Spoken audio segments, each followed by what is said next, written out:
नमस्कार दोस्तों। आज हम बात करेंगे एक बहुत ही प्रेरणादायक कहानी की, जिसका नाम है अ लेटर टू गॉड, यानी ईश्वर को लिखा गया एक पत्र।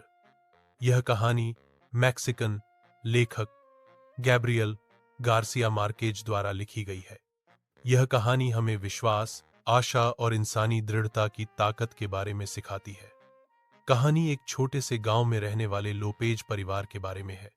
इस परिवार में असेंड्रो, उसका छोटा बेटा, उसकी पत्नी और मां रहती थी।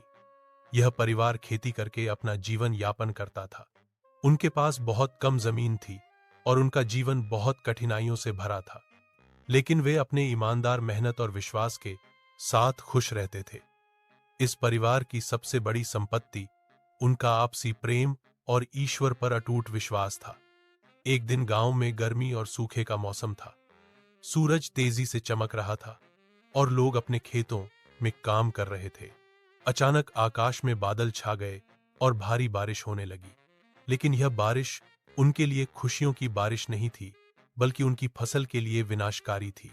उनके मकई के खेतों में पानी भर गया और पूरी फसल बर्बाद हो गई। यह देखकर असेंड्रो और उसका परिवार बहुत दुखी हो गया। असेंड्रो को लगा कि उनकी सारी मेहनत बेकार हो गई है।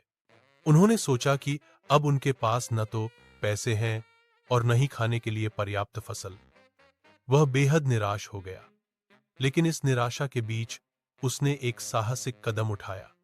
उसने सोचा कि अगर कोई उनकी मदद कर सकता है तो वह सिर्फ ईश्वर ही है।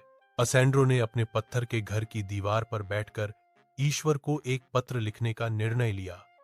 उसने लिखा, प्रिय ईश्वर, अगर आप मेरी मदद कर सकते हैं तो कृपया मेरी फसल को बचाइए।